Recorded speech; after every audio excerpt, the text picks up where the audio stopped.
Halo pemirsa Metro TV Lampung, selama 30 menit ke depan saya Herdiani Oktavia akan menemani Anda untuk mengupas tajuk dan juga berita apa saja yang sedang publish dan hits di 4 platform media Lampung Post Group kali ini.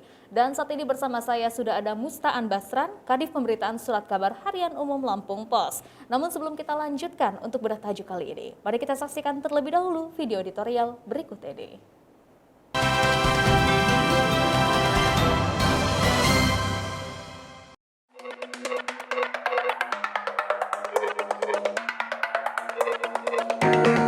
Basmi virus korupsi yang bermutasi. Korupsi adalah penyelewengan atau penyalahgunaan uang negara untuk keuntungan pribadi atau orang lain. Akibat praktik rasuah tersebut, uang negara tergerus. Rakyat yang mestinya mendapat manfaat dari uang tersebut pun harus masigul. Korupsi ibarat virus yang selalu bermutasi, baik cara dan modus operandinya. Pengadaan barang dan jasa menjadi salah satu lahan basah yang kerap menjadi ajang bancakan para pejabat untuk mendapatkan keuntungan pribadi.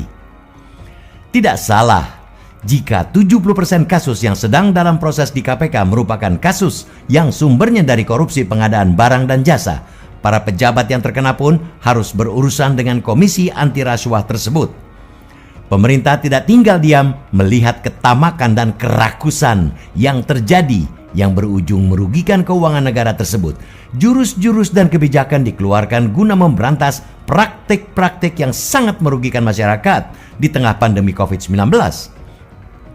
Pemerintah sudah banyak mengupayakan penguatan sistem pencegahan korupsi, namun tidak bisa disanggah upaya itu masih jauh dari kata ideal dalam menutup celah terjadinya korupsi. Pemerintah tidak pernah menyerah untuk terus berbenah dan memberantas korupsi hingga ke akar-akarnya.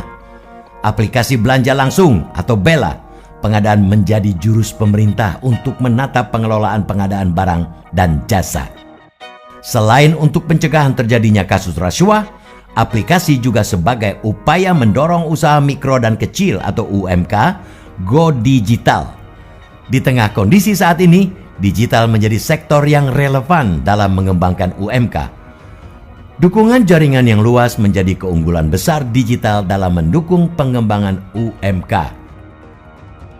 Aplikasi bela pengadaan yang dikelola Lembaga Kebijakan Pengadaan Barang atau Jasa Pemerintah atau LKPP hadir untuk memberikan kemudahan dalam belanja pemerintah serta mendorong pertumbuhan UMK. LKPP menggandeng 12 marketplace yang diisi UKM Indonesia. Sebaik apapun aplikasi, tetaplah buatan manusia dan manusia pula yang mengendalikannya. Semua masih bisa dikadali dan dimainkan.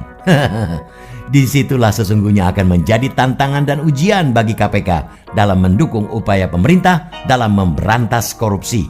Apalagi KPK sekarang menyatakan akan memperkuat model dan sistem pencegahan korupsi. Karena itu, Komisi Anti Rasuah mesti sungguh-sungguh menutup semua celah itu seawal mungkin dan serapat mungkin agar tidak kecolongan. Korupsi bisa dicegah dengan pembenahan aparatur sipil negara. Kemudian tidak kalah penting adalah penindakan. Penindakan menjadi sangat penting di saat korupsi sudah begitu marak di semua lini kehidupan. Penindakan dan pencegahan hukum tetap harus digencarkan selama benih korupsi masih tumbuh menyebar. Namun, aksi dan program preventif mesti lebih dikencangkan karena sesungguhnya intisari dari pemberantasan korupsi ialah pencegahan. Rakyat Indonesia sangat berharap besar KPK betul-betul membasmi korupsi hingga ke akarnya. Membasmi korupsi bukan hanya tugas KPK belaka, melainkan seluruh elemen, termasuk masyarakat Indonesia. Maka, mari bantu KPK demi negeri yang bersih, demi kemajuan dan kesejahteraan kita bersama.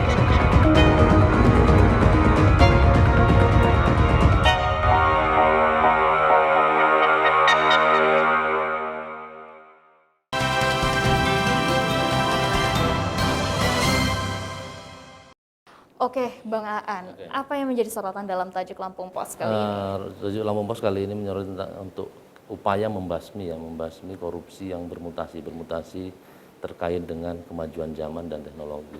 Wah, ini bicara tentang teknologi, ternyata kan ada sebuah teknologi baru ya, yaitu namanya bela pengadaan. Ini juga salah satunya untuk mencegah terjadinya kasus rasuah yang saat ini masih sering terjadi. Nah, bagaimana tanggapan dari Bang Aan sendiri?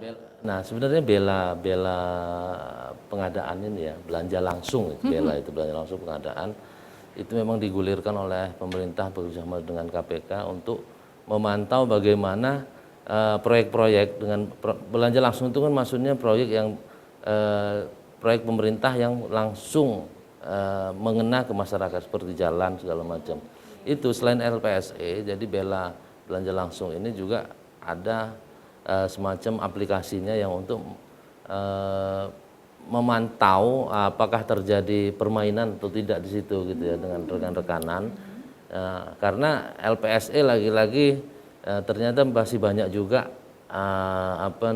permainan-permainan di situ ya. Ya artinya ya itulah yang bermutasi. Ternyata kejahatan korupsi di bidang proyek ini, pengerjaan APBD ini oleh rekanan itu semakin canggih dengan adanya teknologi ini. Gitu. Ya, jadi kita juga harus semakin canggih Betul, untuk artinya membasminya kan juga harus dengan canggih kan gitu. Ya. Betul. Nah, ini kalau misalnya dilihat sekarang Bang Aan, seberapa besar sih keberhasilan dari aplikasi Bela Pengadaan sendiri? Oh ya, aplikasi Bela pengadaan ini kan dia uji coba ya. Dalam uji coba itu sudah keberhasilannya ya rata-rata lah ya, artinya 60-70% untuk berhasil. Karena ini baru uji coba gitu ya. Nah, ini diterapkan mudah-mudahan ke depannya sesuai dengan hasil uji coba itu gitu efektivitasnya. Oke, nah ini kan memang sesuatu hal yang baru ya Betul, buat kita. Tentunya betul. juga dibutuhkan sosialisasi. Nah, Betul. bagaimana dengan sosialisasinya sendiri Nah, untuk kepada masyarakat? Ya, nah jadi sosialisasi itulah artinya pemerintah juga sangat terbatas ya sosialisasinya. Mereka hanya kepada mereka aja kepada organisasi-organisasi pengusaha jasa konstruksi mungkin gitu sama dengan misalnya dengan instansi-instansi yang mengadakan proyek belanja langsung gitu ya. Nah, sementara di media sendiri sosialisasinya pemerintah tampaknya tidak begitu maksimal menggunakan media. Mereka hanya berbicara tentang ini loh. Mestinya kalau memang mereka mau sosialisasi, mereka mengadakan semacam dialog atau seminar tentang hal itu kan gitu ya. Sekarang kan kita bisa webinar, walaupun nggak seminar lokal kita bisa webinar. Kemudian bisa dengan dialog dengan di media visual atau audio visual kan gitu ya. Wow, kalau bicara tentang hal yang baru tuh memang menarik sekali ya Bang Aan. Nanti kita akan lanjutkan lagi obrolan kali ini. Dan untuk Anda pemirsa Metro TV Lampung, tetaplah bersama kami dalam Bedah Tajuk Lampung Pos.